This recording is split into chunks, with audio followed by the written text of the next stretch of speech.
Hello everyone, welcome back to my YouTube channel. My name is Daniel, and today in this video we'll be covering my round 4 game in the Quebec Open Championships.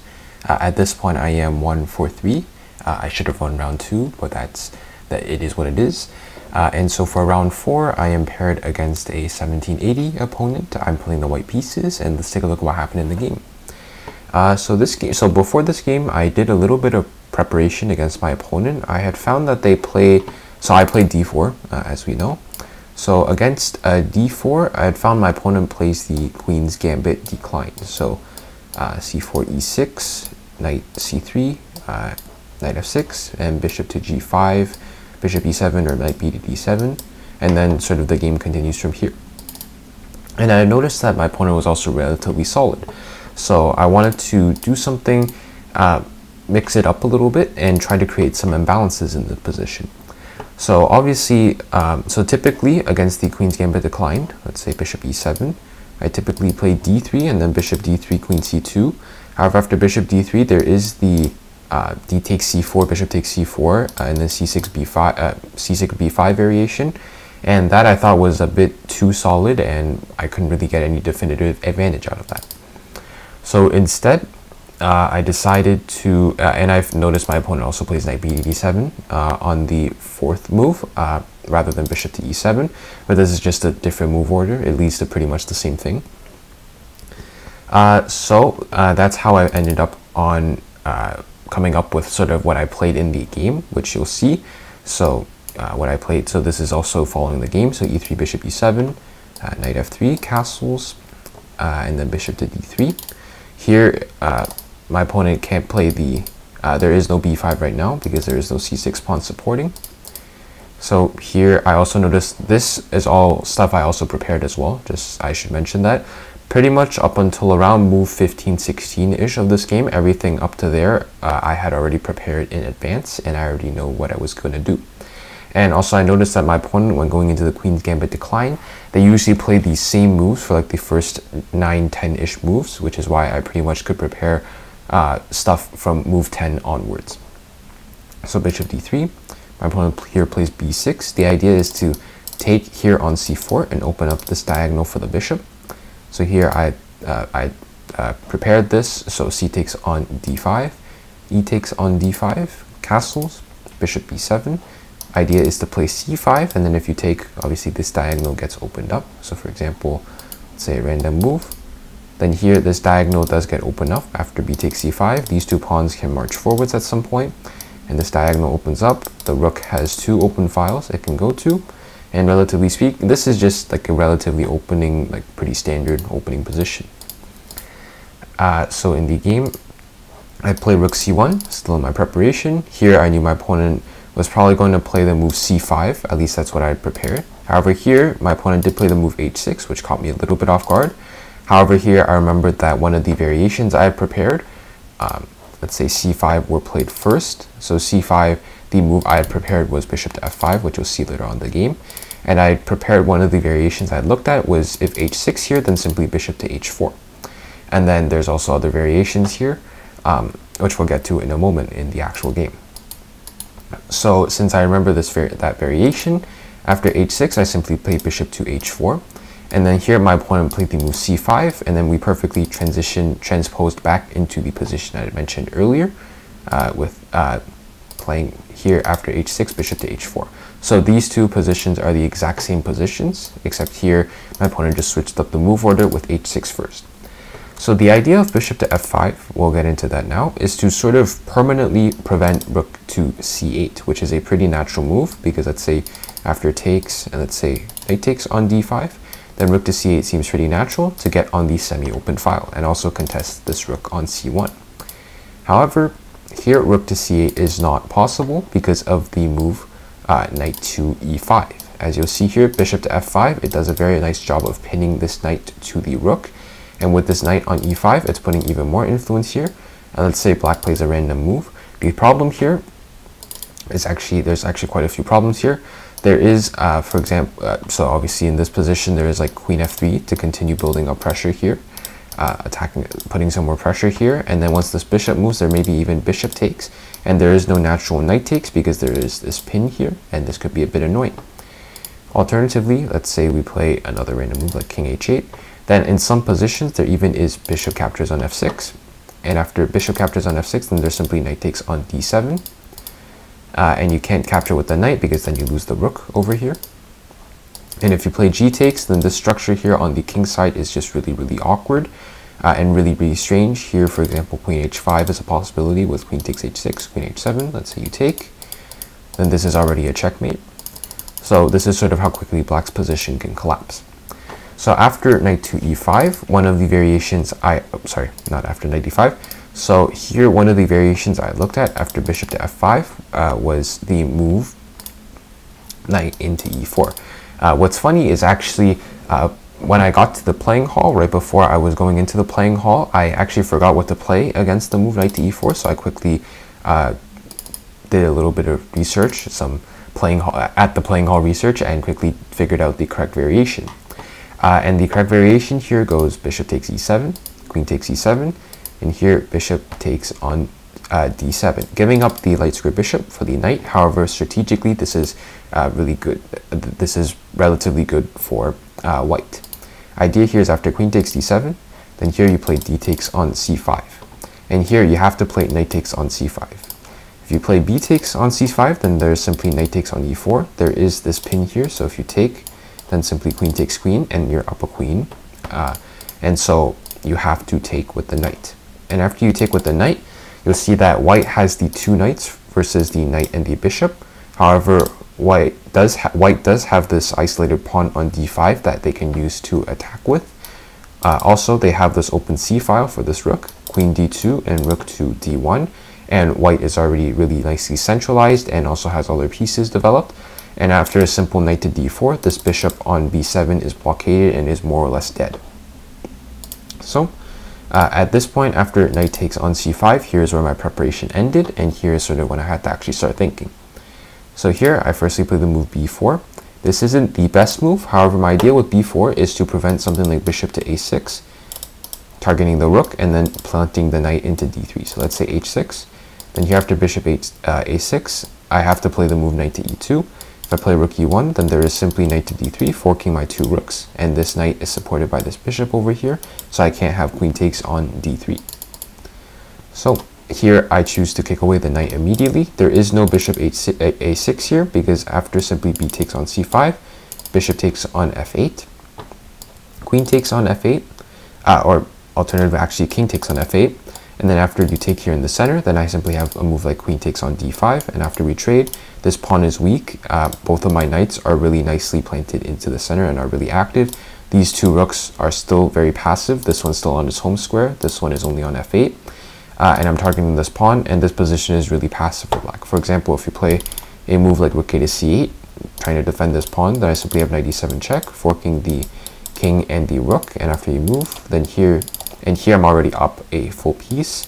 Knight to d4 is a possibility, trying to get into b5, b3, attack this pawn. This is already completely winning for white. So going back, here after b4, my opponent plays knight back to e6, a logical move. Here I play queen d2, attending rook to d1 to double up and put some more pressure on this d5 pawn. Rook a to d1. I thought rook f to d8 was a little bit more accurate, so you can put the other rook on the c file and contest my my rook already on the open c file. However, my opponent did play rook a to d8. Here I played knight to d4. I also considered rook f to d1. However, here I thought d4 was quite a strong move here, and the computer agrees. The idea here is you do sacrifice a pawn. However, for the price of a pawn, let's say rook takes, you have this very weird structure here that you could pretty easily attack for black. So for example, rook to d8, and this pawn is already under quite some serious pressure. d5 is the best move, giving back the pawn immediately. However, after bishop takes d5, there is rook to d1. However, here I consider rook to d1. If I spent more time on this variation, I probably would have seen d5. But after rook to d1, white's position is relatively passive. There is rook to c8 to try to get in and attack these pawns. If I play rook to c1, then there is like rook to c4, forking these two pawns. and honestly speaking, white's advantage is already gone. So to prevent this d4 variation here, I decided to firstly play knight to e4, blockading this pawn, and this move also serves to basically kill off this bishop. If you play knight takes on d4, after queen takes on d4, this pawn is not advancing forwards. You can't play rook e8, rook e4 to kick away my queen because my knight here defends this square. And if you really want to play rook c8 and rook to c4, by then I would play rook d1 and probably take on d5 before you even get there. So in the game here, my opponent plays rook to e8. I centralize my rook, rook f to d1. And then here my opponent plays a6. Pretty much you have to prevent something like knight to b5. Let's say you play a random move. Then here after like knight to b5, I can take and then probably bring my rook into c7, play a4. I'm attacking this pawn. This position just looks really, really active for white, whereas for black it's just really passive and you really just have to try to be solid and defend. So in the game a6, here I play rook c2. Not the best move, but my idea is to double up on the c file and try to get into c7. Here my opponent plays queen e7. I thought more accurate was to play rook to c8. And after something like knight to e2, you can play something like rook to c4, utilizing this isolated pawn here to get your rook onto this knight outpost square on c4. And if I play rook d to c1, then there is simply rook e to c8. And pretty much I've kind of lost the battle here for the c file because you do have something like rook to c7 and then queen to c8 to triple up on the c file. And this position honestly has changed a little bit, and honestly speaking, it looks more passive for white now. Alternatively, after rook c2, thankfully my opponent here plays queen to e7, not quite the most accurate move. Here I find knight a4, attacking this pawn, defending the b4 pawn at the same time, which was under attack.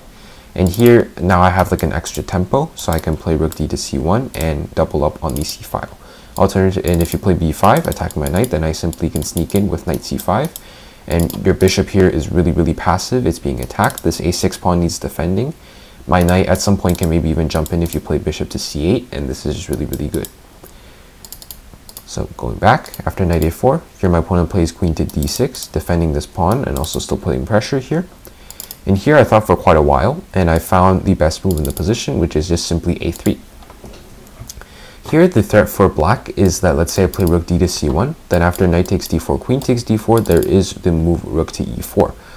X-ray attacking this pawn with the queen, and if I play something like queen d2, then there is like rook takes on b4, and now black is actually up a pawn and actually completely winning.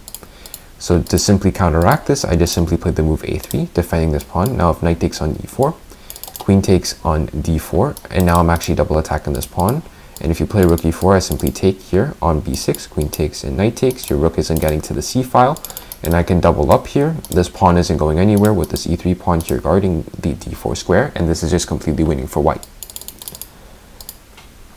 So after a3, here my opponent plays knight to g5. The idea is play queen g6 and try to get some active counterplay here with rook e5 as a potential rook lift option.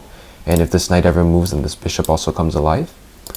However, here I simply played rook d to c1. I evaluated that after queen to g6, which was played, there is no danger here. I simply have rook to c7, which I played in the game. And here I thought what my opponent would do is try to be tricky and play the move rook to e4. The idea here is if I take this bishop on b7, then there is simply rook takes on d4. I can't take back because then there is simply knight f3, forking the king and the queen. You can't take because of this queen pinning the pawn to the king. And alternatively, if you take the rook with the queen, same thing, knight f3 check. It forks the queen on d4 this time and the king on g1. Pawn is still pinned, you cannot take, and I would lose the game most likely. However, after rook to d4, I did think there was queen to c2, sort of setting up this pin in a sense, because obviously if I trade queens, then it takes the poison out of this position. And if you play a move like rook to g4, thinking you're going to get some form of counterplay here with knight h3, knight f3 is impossible because my knight is defending. Queen takes g6, f takes g6, rook takes on b7, then I have rook c7, and this is just winning for white. Knight h3 doesn't scare me. I can simply play king f1, defending the f2 pawn, and I'm actually attacking your knight right now. Here in this position, knight h3 doesn't really do anything. After king f1 or king h1, then there is a threat on the knight because the king is no longer pinned, as it's now on the h file or the f file, depending on if king f1 was played. And here after the knight has to go back, and then here I can play like f3, and then once the rook goes somewhere else, like rook e6 let's say, then I can simply take the queen. So in the game, however, my opponent here played bishop to a8. Here I play queen c2. Obviously I'm trying to threaten to trade queens here. And here I calculated if you play rook d5, I have the move f3 here. Knight takes e3 doesn't do anything, because after knight takes e3, I'm simply up a piece. You can't even take this pawn, because after this, then there is no more threat in the position. Knight takes b6, attacking the bishop, and then I'm threatening to basically trade off all the material. This d4 pawn doesn't scare, this d5 pawn doesn't really scare anybody, so this is just winning. So going back, and here obviously if you play knight to e4, then I play f3 anyway. You bring your knight back to f6, let's say, then queen takes, pawn takes, knight takes on b6, and I'm winning. So here queen c2, queen f6, and here I played the pretty nice move queen f5. The idea here is I'm trying to just basically force the queens off. Queen takes f5, knight takes f5 was played, and here there's no more threat in the position for me. My pieces are very active. They're all lining up to getting into really good squares, so b5, knight c5. This knight is very strong, jumping into e7 potentially. This knight doesn't scare anyone, it's not really doing anything. And these two rooks are on half-blocked files, and they don't scare anyone either. So here knight e6 was played. Here I play rook a7. There's no threat of my rook getting trapped right now. There's no piece that can really attack it. b5 just allows my knight to get into c5 or b6. So this is completely okay. King f8. And also, alternatively, if you try to play rook c8 to claim the open file, here I can simply take on c8, rook takes c8, knight e7 check, forks the king and the rook, knight takes on c8, this bishop is also dead. So going back, here king f8 was played to prevent this. However, this is actually a blunder because knight takes b6, and now you are definitely not playing rook c8 because I can simply take with the knight. So here d4 was played, knight takes d4, knight takes d4, e takes on d4, and you can't even take on d4 here because I simply have rook takes on a8. So here my opponent plays bishop to c6. I can't take here because this would be a massive blunder. Rook e1 would be checkmate.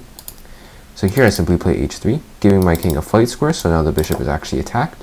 You still can't take here because rook takes c6. Here rook to d6, and here I find the very nice pawn sacrifice d5.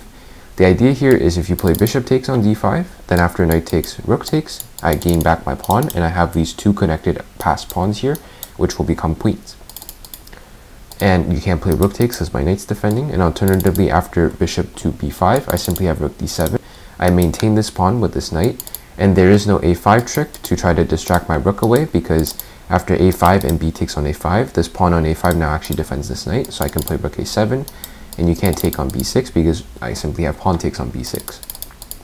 However, in the game, I had actually missed the fact that after a takes on b5, I'm actually defending the knight. So here, alternatively, I played knight to c8. This I would attribute to mainly low time, as is a common trend in most of my tournament games. After knight to c8, here rook takes on d5, and here I actually make a touch move error. I touched the knight because I thought I had the move knight to d6 here. The idea is I'm obviously forking these two pieces, and obviously let's say you move your rook to d8, then after knight takes on b5, a takes on b5, then rook to c7. This position is winning for white. You can't play rook d7 to contest the 7th rank because I would simply be up a rook here.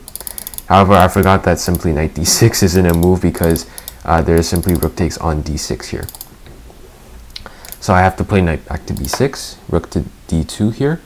This is actually a blunder. Before this was actually going towards a draw because it's only like plus 0.6 here. But thankfully rook d2, which is a pretty natural move, is actually losing because of the very nice move a4, which is the only winning move in the position, which I played. a4, the idea here is you can't move your bishop back. These two squares are both covered by the rook and the knight. This square is covered by the rook and the knight, and obviously you have d3 and e2. f1 is protected by both the rook as well as the king. Bishop d3 is what my opponent played in the game. However, bishop to e2 is the other move. However, this just simply blocks black from being able to move the other rook into e2, which is what black wants to try to get the draw. And here I simply have rook c7, and here these three pawns are going to probably fall. And alternatively, bishop d3 looks more natural. You want to play rook e2. However, here I played rook c7, and here rook e1 check, king h2, and it looks like black is going to draw this game, as they had just captured this pawn, and the material is currently equal. However, here I do have a way to exploit the fact that this bishop is no longer defended with the move rook to c8 check. Idea here is that there is a ladder mate situation going on here. Rook e8 is the only move to contest this, and after knight to d7 check, king e7 is the only move. And then here I have knight to c5. A discovered attack on the bishop with the knight, and my rook is checking the king. So once the king moves, it also has to defend this rook. So king f8, rook takes, king takes, and after knight takes on d3, I am simply up a piece. This pawn on a6 is going to fall. I'm going to take these 3 pawns to prevent any counterplay, and this is winning for white. So here, just simply, I took this pawn while simultaneously defending this pawn. This structure here on the queen side is already okay, so I can just focus on trying to pick up these 3 pawns. Here my opponent plays g5. The idea is to play f5, h5, and maybe in a dream scenario, if white wastes a lot of moves, in a dream scenario, get a situation like this after f3. And although this is still winning for white, this is a little bit risky. There are chances to go wrong. Like let's say I play rook to a7. There is simply f2 here. And the only move that gives white some form of edge, which is only a +1 edge, is knight c7 check, which is honestly quite difficult to see the reason for. After king to d8, the idea is knight e6 check, and then let's say king to f8 loses to rook c7, king e8. Then here there is simply knight to g7 check, and then you give a bunch of checks, and then you try to salvage this position, although this is probably heading towards a draw now. So instead, after f4, I play rook, back here. After g5, here I play b5 firstly to defend this pawn so that I can move this knight when necessary. Here f5, here I play rook to c7. My idea is to play rook c3 and then try to basically stop f4, f3. Here my opponent plays f4, I play rook to c3.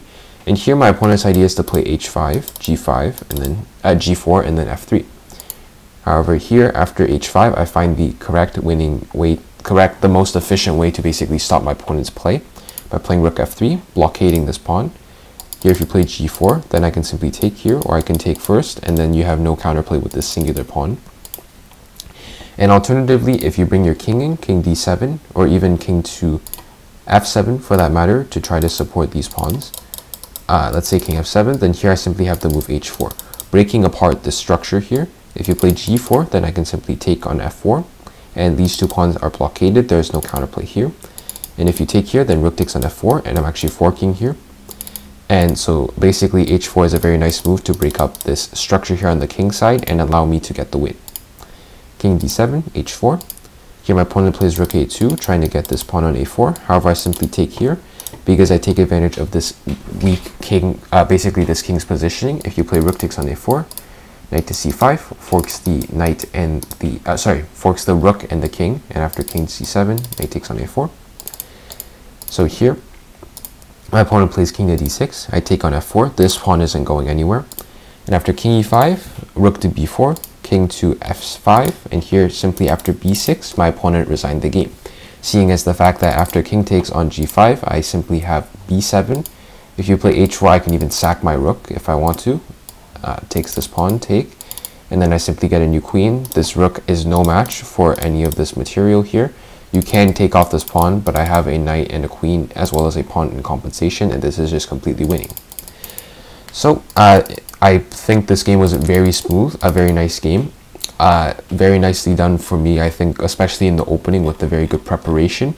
I managed to get the imbalances that I wanted to in the Queen's Gambit decline with the isolated pawn, as well as the 2 knights versus knight and bishop, which is a quite significant amount of imbalance. And especially I targeted this pawn, used this open C file here to my benefit, and used knight to d4 to really just blockade everything and make this bishop very dead. So hopefully you guys all enjoyed that game, and this moves my score to 2 out of 4, so a 50% score currently in the Quebec Open Championships. And yeah, hope you all enjoyed. Thanks for watching.